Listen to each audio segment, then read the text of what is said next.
Hello guys, good morning to all of you. This is Maggie Raj here and now we are going to get discuss about the motion under gravity and Galileo's odd order digit law.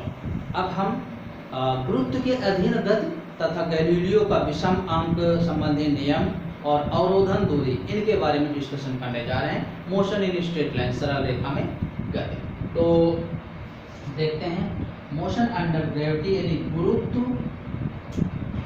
के अधीन गति। जब गुरुत्व के अधीन गति होगी तो यहाँ पर दो तरह से होंगी, ऊर्ध्वाधर नीचे को और दूसरा होगा ऊर्ध्वाधर ऊपर।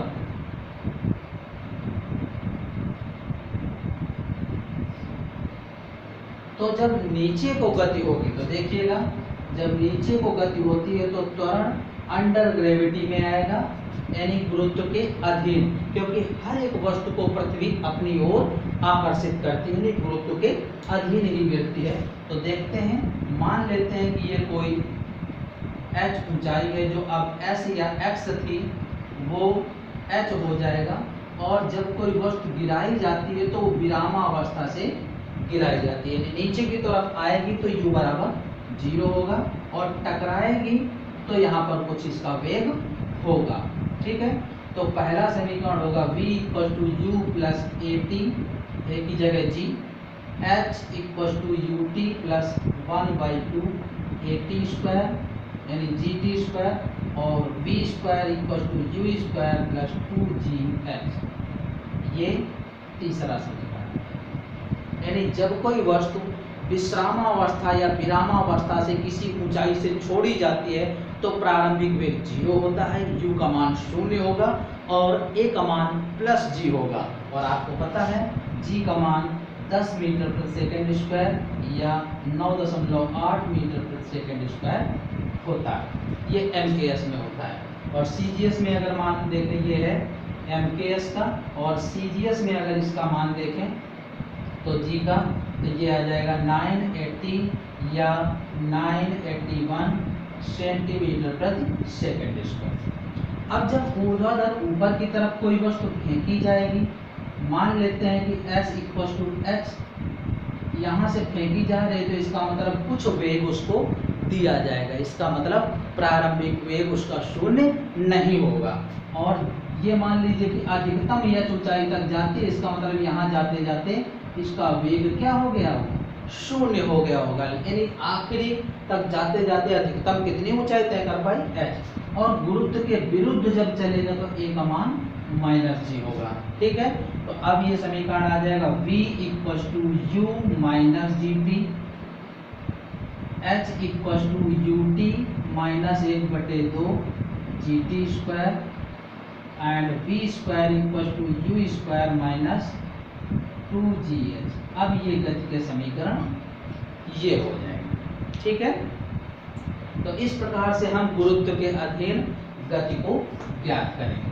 अब इसी कड़ी में से हम एक ये भी ज्ञात करते हैं कि विशेष सेकंड में चली गई दूरी, जैसे अभी तक जो दूरियां तय करते थे 10 सेकंड में चली, 5 सेकंड में चली, तो 0 से लेकर 5 सेकंड तक टोटल जितना तय कर पाई उतना चली। लेकिन अब हम बात कर रहे हैं किसी पर्टिकुलर सेकंड की, जैसे 11वें सेकंड में कितना चला, तो शुरू से लेकर 10 सेकंड तक कितना चला ये मायने नहीं, सिर्फ 10वें से लेकर 11वें सेकंड का 1 सेकंड जो लगा उसमें कितना समय, कितनी दूरी चला, उसको बोलते हैं विशेष सेकंड। तो ये हो गया विशेष सेकंड में चलित दूरी।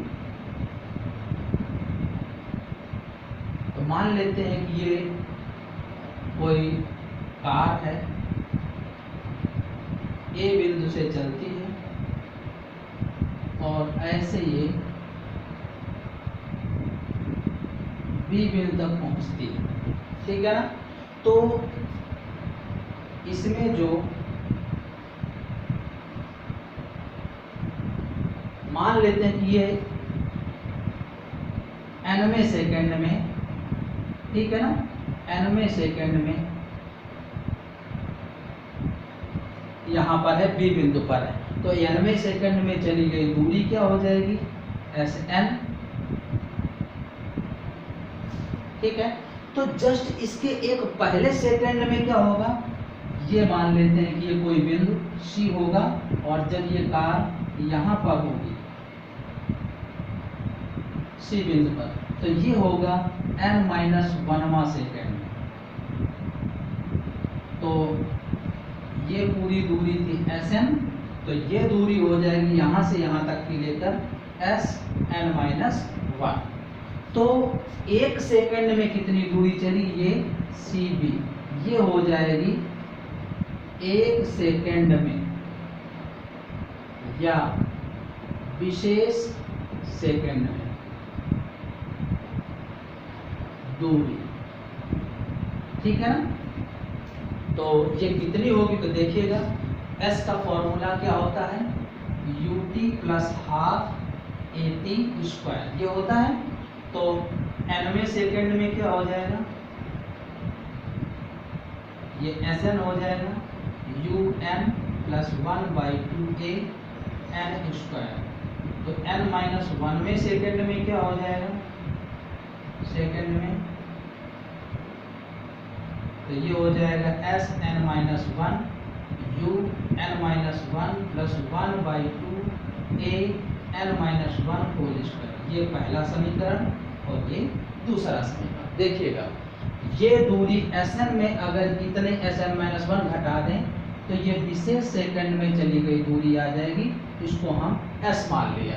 तो देखिएगा ये हो जाएगी S = Sn-n-1। तो इनके मान रख देंगे un plus 1/2a n² minus